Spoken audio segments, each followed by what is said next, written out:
이 시간 하나님께서 오늘 우리에게 주신 말씀입니다. 하나님의 말씀은 마태복음 5장 1절에서 12절 말씀입니다.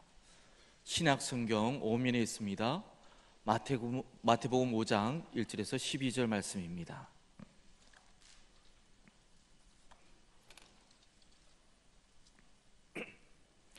하나님의 말씀 봉독해 올리도록 하겠습니다.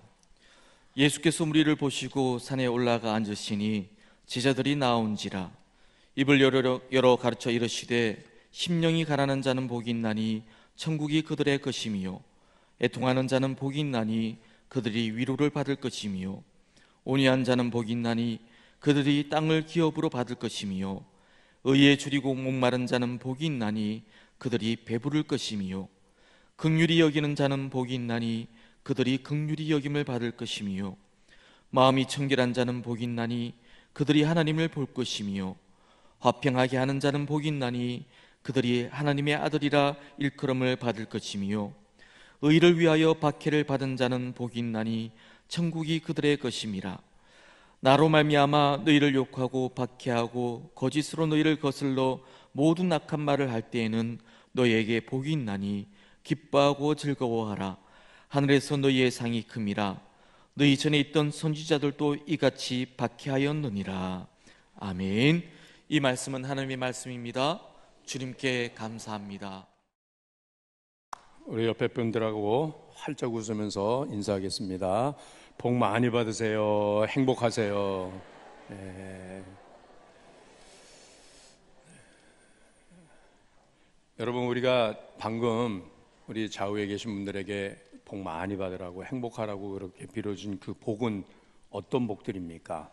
건강하시라고, 또 돈도 많이 버시고 사업도 잘 되시고 자녀들도 건강하게 잘 자라나고 가정은 평안하고 사방에 하나님의 주시는 은혜 가운데 사십시오라고 하는 그러한 그 복이 아니겠습니까? 이런 복을 한마디로 말하면 해피라이프라고 말하죠. 행복한 삶, 이 해피한 삶. 그런데 이 모든 사람들이 추구하는 이 행복한 삶이라고 하는 것은 그것이 다 모든 사람의 복은 아니에요. 이 우리가 행복이다라고 하는 이 단어가 해피니스라고 하는 단어에서 행복함, 행복하다 뭐 이런 형용사가 나오는데, 이 해피니스라고 하는 이 단어가 이 동사형 해픈에서 나왔고요. 그래서 해픈이다는 것은 우연히 그렇게 되어진다, 발생한다, 뭐 그런 뜻입니다. 해픈. 그래서 거기에서도 해프닝이라고 하는 단어도 나온 거잖아요. 해프닝. 그래서 뭐 어떤 일시적인 어떤 사건, 그런 것들, 한마디로 말하면 이 인생의 행복이라고 하는 것은 그것은 필연적인 게 아니라 그냥 우연적인 거예요. 그냥 어떻게 하다 보니까 그렇게 되는 거예요. 모든 사람들이 다 행복하기를 바라면 다 행복해야 되잖아요. 그러나 모든 사람이 다 건강합니까? 사업이 다 잘 돼요? 자녀들이 다 뭐 스카이를 다 들어갑니까? 아니잖아요. 뭐 어쨌든지 이것은 그 많은 사람들 중에서 어떤 사람도 그렇게 되기도 하고 또 그렇지 못한 사람들도 있고 그런 거거든요. 그래서 그냥 하나의 해프닝입니다. 나는 이거 안 되면, 난 이거 내가 해결 안 되면 나는 못 살아. 난 이거 꼭 잘 돼야 돼. 뭐 나는 꼭 돈을 많이 벌어야 돼. 건강해야 되고 사업 잘 되고 모든 거 다. 그래서 뭐 학교도 이번에 꼭 합격해야 되고 입사 시험도 꼭 취직도 해야 되고 또 결혼도 꼭 해야 되고 뭐 다 이런 것들이 그때로서는 그게 인생 최대 문제일 것 같지만은, 그거 해결되면 행복한 인생 살 것 같지만은 그렇게 되지 않더라는 거잖아요. 돈 많이 벌어도 행복하냐? 그럼 왜 재벌들이 왜 막 자살하고 그런 사람 없습니까? 권력을 쥐면 행복합니까? 이런 최고의 권력 자리에 올라갔다가도 한순간에 날아가는 사람들도 얼마나 많이 봅니까? 뭐 다 그런 거거든요. 그건 다 지나가는 것들이 지나가는 것들. 여러분, 진정한 행복, 진정한 복은 하늘로부터 주어지는 것이래요. 그래서 오늘 주님께서 제자들을 부르셨을 때에 제자들에게 제일 먼저 주님께서 하신 말씀은 너희들은 행복한 자들이다, 너희들은 복 있는 사람들이다 라고 하는 말씀이 바로 이 팔복의 말씀인데, 여기에서 우리 주님께서 제자들을 축복하신 그 축복은, 그 행복은 해프닝이 아니라 해피니스가 아니라 그것은 블레싱이라고 하는 겁니다. 블레싱. 블레스드 그랬습니다. 블레싱. 이 블레싱이라고 하는 단어는 물론 행복이라고 하는 우리 이 세상적인 그러한 조건, 그것보다 더 초월적인 그 하늘로부터 주어지는 하나님의 축복인데, 이것은 블리드라고 하는 단어에서 나왔어요. 블리드라고 하는 단어는 피 흘린다라고 하는 뜻입니다. 블루드라고 하는 피라고 하는 그 명사형에서 블리드라고 하는 동사형은 블리드, 피 흘리다. 그러면 이 말씀 무슨 말씀이냐면, 우리 세상에서 바라는 모든 행복은 모든 사람들의 것이 되지 않지만은, 그러나 예수 그리스도의 십자가의 피 흘리심을 통하여 구원받은 모든 성도는 이 블레싱의 축복을 받은 사람들인 줄로 믿습니다. 그래서 예수님을 내가 구주로 믿는 모든 성도는 행복한 삶을 사는 사람들이에요. 예수님 믿게 된 것이 나에게 행복인 줄로 믿습니다. 나는 예수 믿습니다라고 하면 나는 행복한 사람입니다라고 그렇게 고백해야 돼요. 그렇게 감사해야 돼요. 예수 믿는다고 하면서도 늘 이마에 내천자를 그리고 늘 우울해하고 늘 슬퍼하고 뭐 그렇게 살아가는 거는 왜 그런가 하면 예수 믿는 것을 해피니스로 생각하기 때문에 그렇다는 거예요. 세상의 삶의 이 행복의 조건들, 그것을 가지고서 예수 믿으면 재물도 많이 벌고 건강하게 되고 자녀들도 잘 되고 다 이런 것들이 성작에는, 그런 것을 볼 때는 아니 그렇지 않단 말이에요. 여러분 예수님을 해피한 삶을 살으신 분으로 그렇게 보신다라고 하면 예수님은 그렇지 않으신 분이에요. 예수님이 결혼을 했습니까? 예수님이 장수를 했습니까? 예수님이 무슨 세상 권력을 가지고 취했습니까?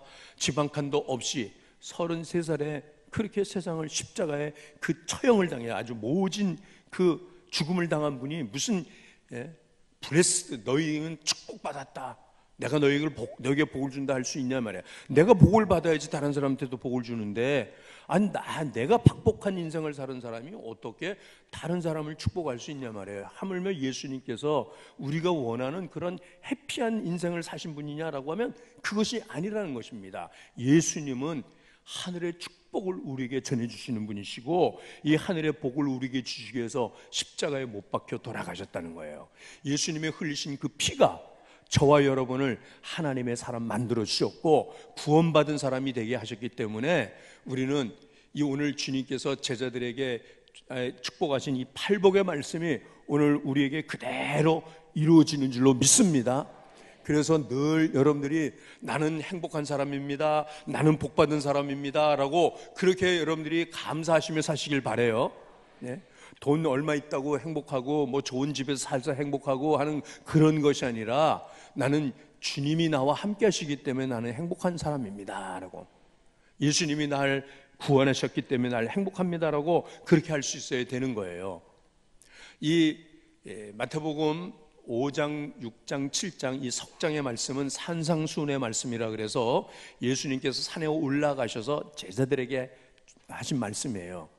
이 산상수훈의 말씀은 구원받은 하나님의 백성들이 살아가야 되는 삶의 방식, 자세, 태도, 그걸 말씀하시는 거예요. 우리가 구원받았으면, 우리가 축복받았으면 우리는 마땅히 이렇게 살아야 될 것을 주님께서 가르치신 말씀이죠. 그래서 이 산상수훈의 말씀은 팔복으로부터 시작이 됩니다. 이 팔복의 말씀으로 8가지 이 축복의 이 말씀, 이 축복을 받은 사람들은 이제부터 이렇게 살아야 할 것이다 라고 하는 삶을 가르치신 말씀이에요. 자, 그런데 오늘 이 산상수훈이 어떻게 시작되냐, 왜 산상수훈이라고 했냐면, 이 마태복음 5장 1절부터 시작되는데, 마태복음 5장 1절이 시작되기 전에 4장 25절 마지막 절, 4장의 마지막 절 말씀을 읽어보십니다. 자, 시작. 갈릴리와 데가볼리오와 예루살렘과 유대와 요단강 건너편에서 수많은 무리가 따르니라. 아멘. 예수님의 행하시는 능력과 기적을 보면서 수많은 무리들이, 예수님의 소문이 온 유대 전역에 퍼져나가고 심지어는 저 요단강 건너편 이방 지역에까지 예수님 소문이 퍼져나가니까 수많은 사람들이 예수님을 찾아 나왔어요. 병든 자, 가난한 자, 뭐 귀신 들린 자, 인생의 그 문제를 해결하지 못해서 예수님 만나면 이 문제 해결된다더라, 행복한 인생 산다더라 라고 하면서 그래가지고서 수많은 무리들이 예수님을 따라왔다는 거예요.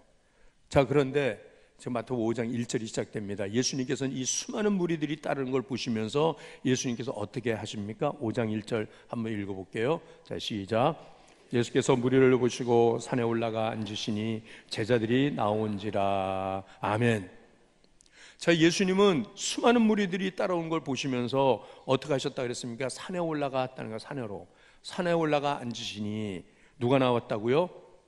제자들이 나온지라. 무리들이 나온지라 라고 하지 않고 무리들이 예수님을 다 따라가는데, 예수님께서 산에 올라가시니까 그 무리들이 그 산을 따라 올라가는 게 힘든 거예요.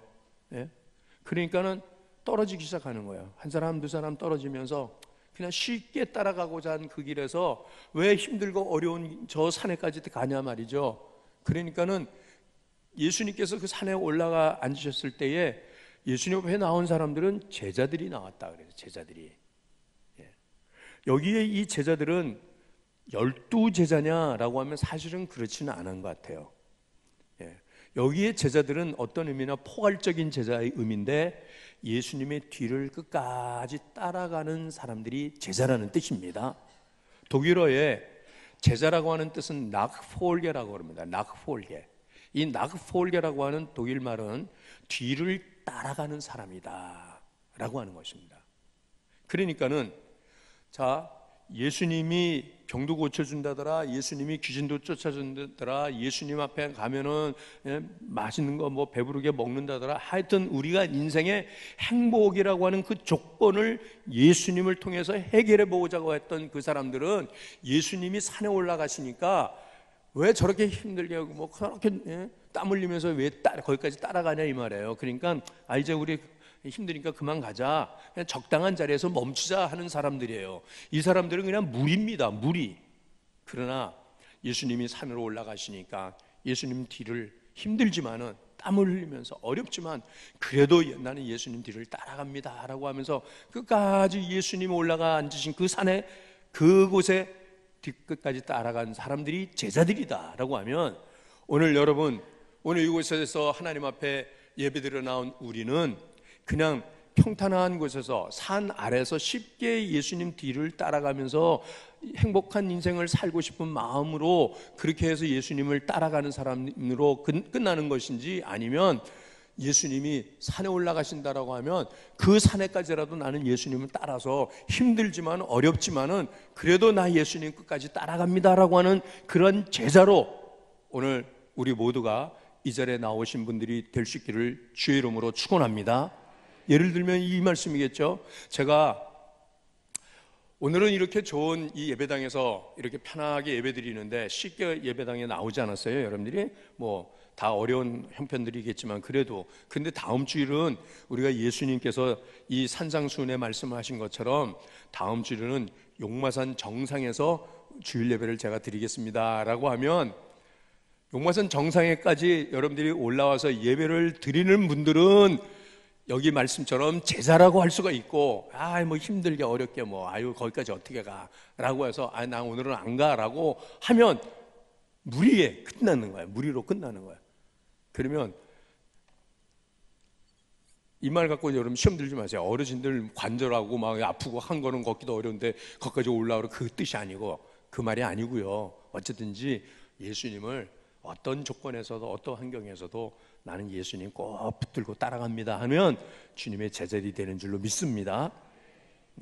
예수님께서 이 무리들을 보시면서, 이 제자들을 보시면서 말씀하셨어요.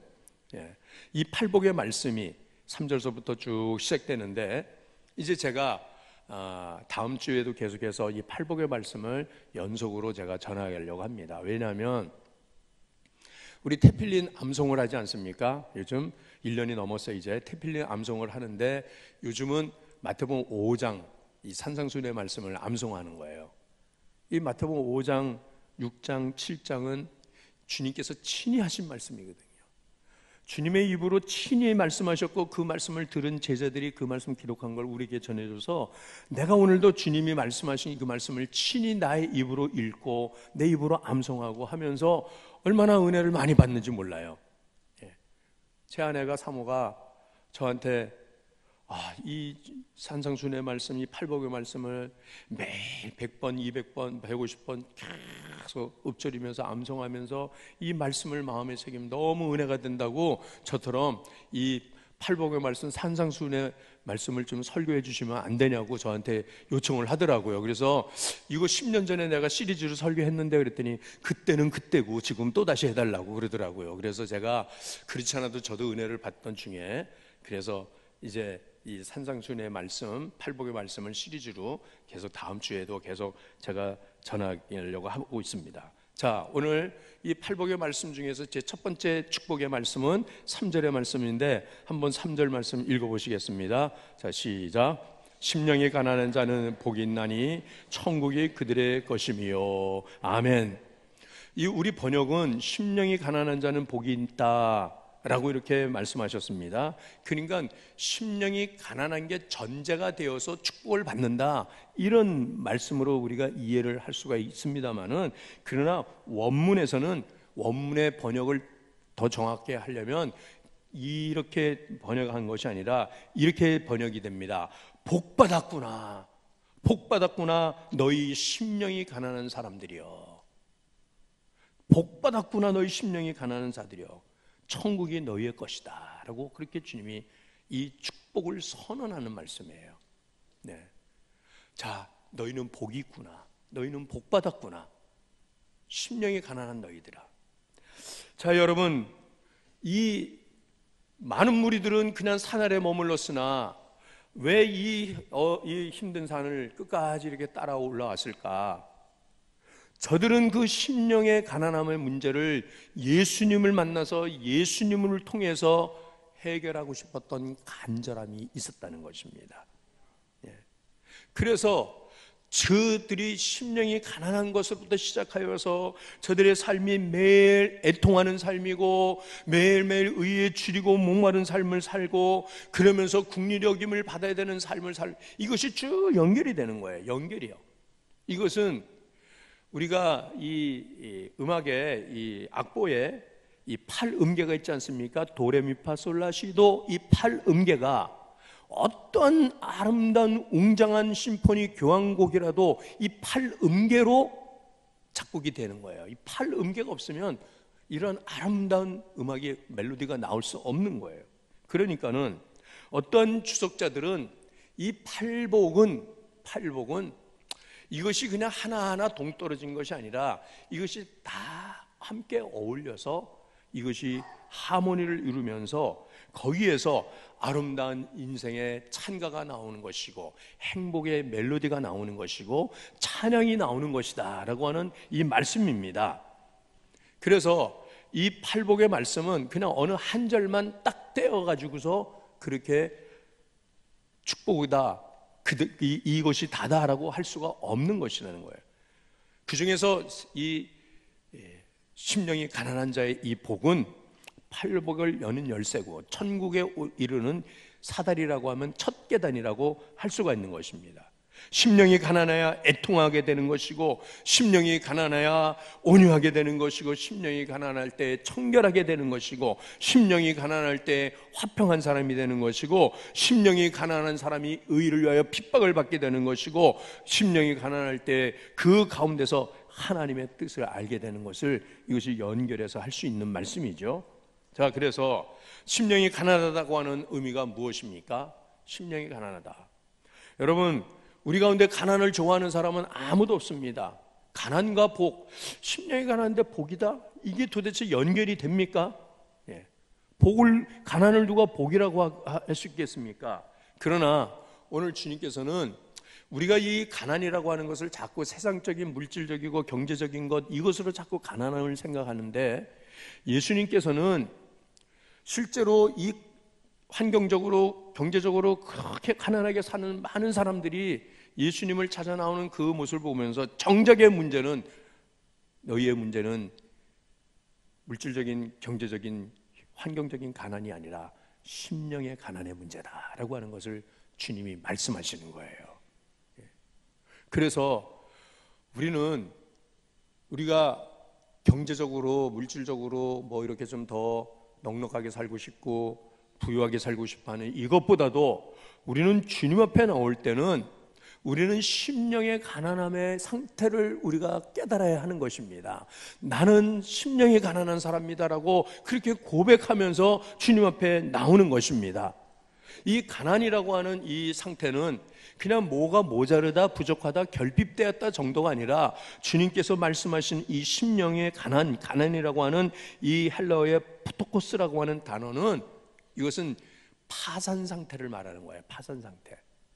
완전히 쫄딱 망해서 숟가락 몽둥이에 숟가락 하나도 건지지 못하는 그런 상태. 자기 이름으로서는 경제적인 능력을, 행동을 전혀 할 수 없는, 행위를 할 수 없는 철저히 파산 상태. 법원으로부터 파산 선고를 받으면 여러분, 우리는 통장 개설도 못하고 어떤 경제 거래도 하나도 못합니다. 어떤 수입도 얻을 수가 없습니다. 여기에 이 가난은 하나님 앞에서 철저히 무너지고 철저히 망해버린, 철저히 깨진 그런 상태의 마음을, 심령을 가난하다라고 그렇게 표현하는 거예요. 이사야 6장의 말씀에 보시면은 세습적으로 선지자 노릇을 하던 이사야 선지자가 우시아 왕이, 그의 친척인 우시아 왕이 죽은 때에, 그렇게 의지하던 자기의 왕이 죽었을 때에, 그때 그는 자신의 삶의 기반이 무너진 것을 알았어요. 그러고서는 하나님의 성전에 들어가는데 그 성전에서 영광 중에 계신 하나님을 만나게 됩니다. 하나님의 영광의 임재 안에 들어가게 됩니다. 수랍 천사들이 춤을 추면서 찬양하는 그 신령한 그 신병광경을 볼 때에, 그럴 때 이 이사야는 거기에서, 그 하나님 앞에서 나는 망한 자다라고 철저히 영적으로 파산된 자신의 모습을 발견했어요. 이사야 6장 5절 말씀입니다. 자, 함께 읽겠습니다. 시작.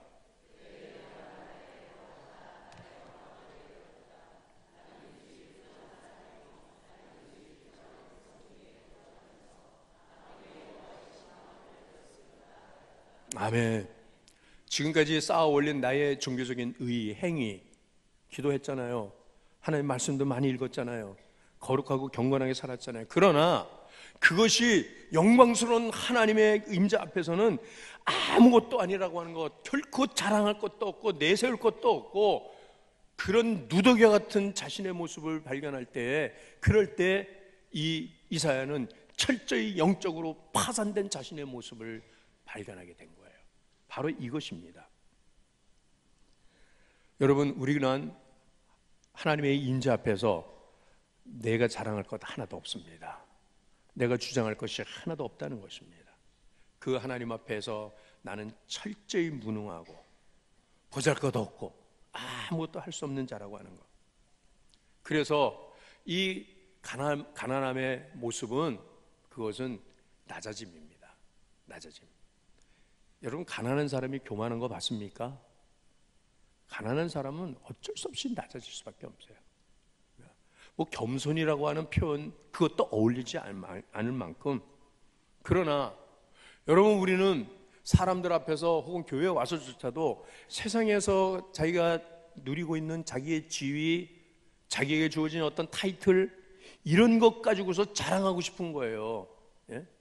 여전히 내가 이런 사람인데, 교회에서도 뭐 직분을 가지고 있다고 하면 내가 이런 뭐 존재인데 라고 하는 그것이에요. 이런 것들은 내 본래 모습이 아니에요.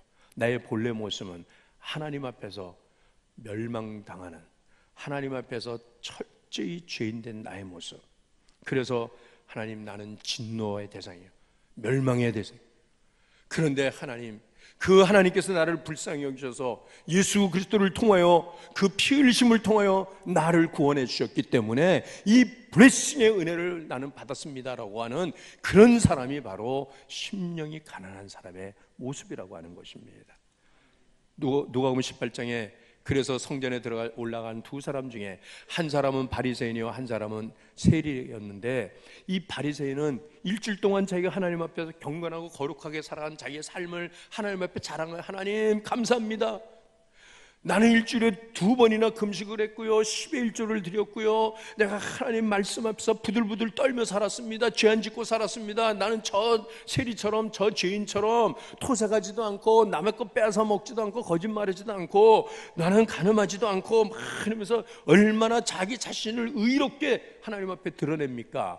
그러나 세리는 가슴을 치면서 하나님, 저는 죄인입니다, 감히 하늘을 우러러볼 수도 없습니다, 하나님 저를 불쌍히 여기시고 긍휼히 여겨 주십시오 라고 할 때 하나님께서 누구의 기도를 받으셨다고 말씀하십니까?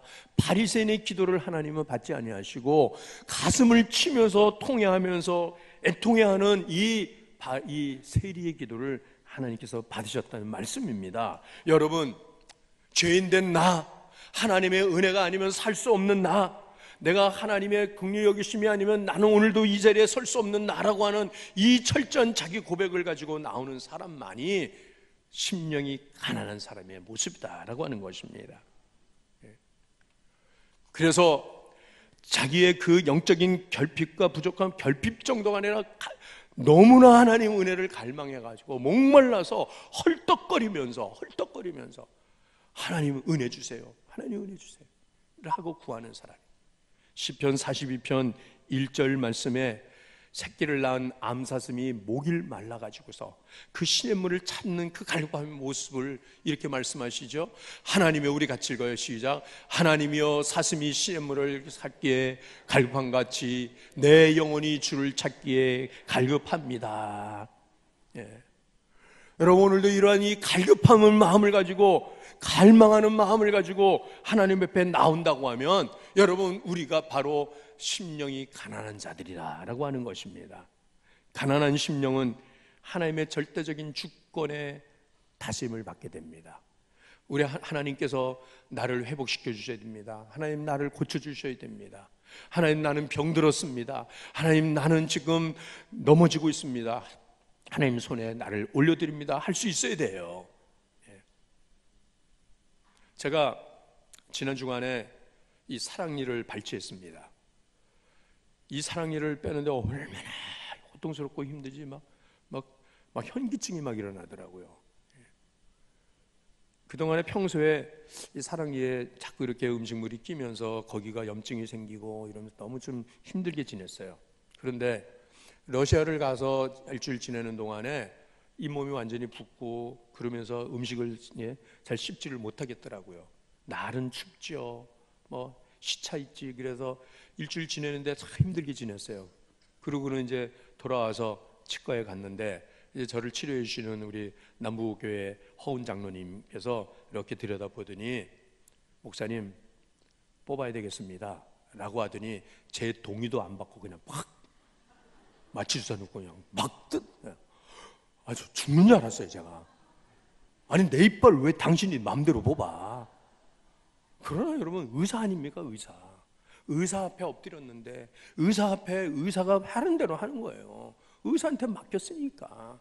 보세요, 여러분들 병원 가시면 여러분들이 아무리 아끼는 여러분의 장기, 위장, 무슨 신장, 어떤 거라도 의사가 볼 때 이거 병들었다, 이건 암세포가 자란다면 그냥 다 드러내는 거 아닙니까? 다 잘라내는 거 아닙니까? 그렇게 하면서, 그러면서 의사는 무엇입니까? 우리에게 건강을 주려고 하는 거 아니겠어요? 여러분, 하나님의 손을 우리를 온전히 맡기십시다. 하나님, 나를 치료해 주세요. 하나님, 나 고쳐주세요. 때로는 내 모든 거 다 걷어간다 할지라도 그래도 하나님 손으로 하는 것이면 나는 하나님을 찬양합니다. 이러한 이 심령이, 하나님 앞에 절대로 교만할 수 없는 것은, 그래도 하나님, 나 이렇게 기도하고 나 이렇게 예배드리고 나 이렇게 하나님 앞에 헌금하고 그랬는데 하나님 왜 나한테 이렇게 대접하십니까? 이게 아니거든요. 자기의 의로움은, 인간적인 어떤 종교적인 행위는, 이것은 누더기의 옷에 불과하다고 말합니다. 자, 이렇게 해서 이런 사람에게 주어지는 이 축복이 무엇이냐면, 하나님의 나라가 너에게 임했다라고 하는 것이에요. 하나님의 나라가. 천국이 너희 것이며 라고 하는 것은 하나님의 나라가 너에게 임했다라고 하는 것입니다. 여러분, 이 하나님의 나라는 죽어서 가는 천국을 말하는 것보다도 오늘 누가복음 17장 20절 21절에 바리새인이 하나님의 나라를 보여달라고 그랬더니 뭐라고 말씀하십니까? 자, 하나님의 나라는 볼 수 있게 임하는 것이 아니라 그랬어요. 하나님의 나라는 어디 있다고요? 21절에 자, 읽어요. 시작. 또 여기 있다 저기 있다도 못하리니 하나님의 나라는 너희 안에 있느니라. 너희 안에, 너희 심령 안에 있느니라. 심령 안에. 여러분, 하나님이 다스리시는 내 심령 내 마음이 하나님의 나라가 임한 줄로 믿습니다. 하나님의 나라가 임했을 때 내 심령 가운데 내 마음 가운데 하나님의 평강이 넘치는 것은 로마서 14장 17절에 하나님의 나라를 이렇게 설명합니다. 시작. 하나님의 나라는 먹는 것과 마시는 것이 아니요 오직 성령 안에 있는 의와 평강과 희락이라. 아멘. 하나님의 나라가 우리의 마음에 임할 때, 하나님이 다스리실 때 우리의 마음에 참 평강이 넘치게 될 줄로 믿습니다. 하나님의 나라가 내 마음에 임할 때 참 기쁨을 얻게 되는 것입니다. 어떤 환경에서도, 어떤 자리에서도, 어떤 고통스럽고 괴롭고 힘든 환경에서도 우리는 하나님이 내 안에 계시고 하나님의 다스리심이 나와 함께 하시면 그 자리에서 우리는 춤추고 찬양하고 기뻐하고 노래할 수가 있는 거예요. 그것이 바로 바울 사도가 빌립보 감옥에 갇혔을 때에 온몸이 두들겨 맞아 피투성이가 됐고 쇠사슬로 묶여 있었지만은, 그러나 바울과 실라 두 사도는 한밤중에 일어나서 춤을 추며 하나님을 찬양한 것은 이미 바울의 심령 속에 하나님의 나라가 임했기 때문인 줄로 믿습니다. 여러분, 하나님의 나라가 임하면 내 환경이 문제가 아닙니다. 여러분, 인생의 행복의 조건이라고 하는 그런 것들, 돈이니 건강이니 세상적인 지위니 명예니 뭐 세상의 평안한 삶이, 이게 문제가 아니거든요.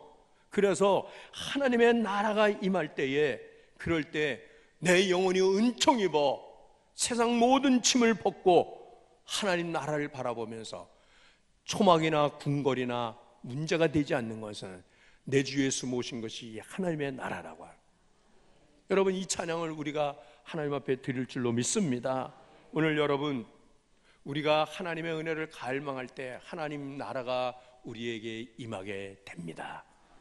제가 식성이 참 좋습니다. 저는 제 아내하고 제가 일생을 살면서 음식 때문에 제 아내가 저를 힘들어하는 것은 없어요. 가끔 성질이 까탈스러워갖고 어떨 때는 제가 좀 못되게 놀 때도 있었지만은 음식만큼은 제가 뭐든지 다 잘 먹어요.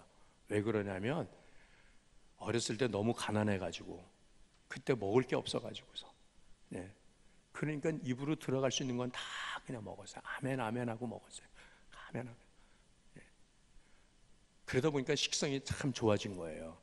그거는 늘 갈망하는, 늘 결핍, 모자라고 없고 하니까 기회만 되면 어떻게든지.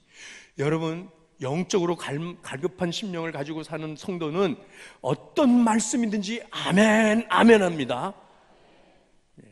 내 입을 크게 열라 내가 채우려 하셨는데, 에이 목사님 오늘 왜 또 저런 말씀에서 시험 들게 해. 그건 가난한 거 아니에요. 배부르면 진수성찬을 차려라도 젓갈 갖고 틱틱거려. 아이고 이거 들었다는 거, 이거 맛, 이거 마음에 안 들어. 그러나 여러분, 영적으로 갈급하면 어떤 말씀을 들어도 아멘 아멘, 내 심령이 배불러지니까 감사합니다. 여러분, 우리가 태필린 말씀을 왜 암송합니까? 지금은 하나님 말씀이 넘치게 책만, 성경책도 몇 권 있고 방송만 틀면 설교가 막 쏟아져 나가고, 유명한 탤런트 목사님들이 얼마나 이런 설교를 잘 하십니까? 그러니까는 진광교 이성주 목사 유튜브에 설교 동영상이 올라가도 조회수가 일주일에 한 50번 정도밖에 안 나와요. 그러나 유명한 탤런트 목사님들은 조회수가 수천 번, 수만 번 올라가요. 그러니까는 진광교 이 목사 설교 듣는 것보다는 유명한 탤런트 목사님들 설교 듣는 게 더 낫잖아요. 그렇죠? 예? 그런데 제가 이 우리 교회를 태필린을 하면서 성경 암송을 하면서 왜 암송을 하자고 그러냐라면, 성경적으로 이렇습니다. 성경적으로 우리가 하나님 말씀을 받을 수 없을 때가 온다는 거예요. 하나님 말씀이 희해질 때가 온다는 거예요. 그 말씀이 아모스 8장 11절 말씀에 내가 기근을 땅에 보내리니 양식이 없어 주림이 아니요 물이 없어 가람이 아니라 여호와의 말씀을 듣지 못한 기갈이라. 동에서 서로 사람들은 하나님 말씀을 찾으려고 말씀드리려고 오고 간다 그랬어요. 그래서 말씀 암송하자는 거예요. 이북에 수용소에 갇혀있는, 정치범 수용소에 갇혀있는 우리 그리스도인 형제들은 어쩌다가 성경책을 어쩌다가 대했는데 이 성경책 한 권을 얻지 못해갖고 쪽복음 한 권, 요만한 거 한 권 가슴에 품고 있다가 발각이 돼갖고 수용소 가고, 그 가운데서 어떤 성도는 이 성경책 한 장 찢어가지고 그거를 입에다 놓다가 그거 하나 껴내놓고 말씀 읽어요. 말씀 암송해요. 여러분, 오늘 하나님께서 우리에게 주시는 은혜가 얼마나 넘치고 있는지 가난한 심령이 그것을 알고 그것을 고백하고 그것을 감사하게 되는 거거든요. 물론 가난한 사람들이 다 예수님 따라왔어요. 그러나 저들의 문제는 뭐냐면 예수님을 따라서 산까지는 올라오지 않다라는 거예요. 나는 기도도 못합니다. 나는 능력도 없습니다. 나는 은사도 없습니다. 나는 성경 말씀도 모릅니다. 그래요. 가난한 거예요. 그게요. 그러나 가난한 것으로 끝나면 안 된다는 것입니다. 주님 앞에 나와야 하는 것입니다. 주님 앞에 올라와야 하는 것입니다.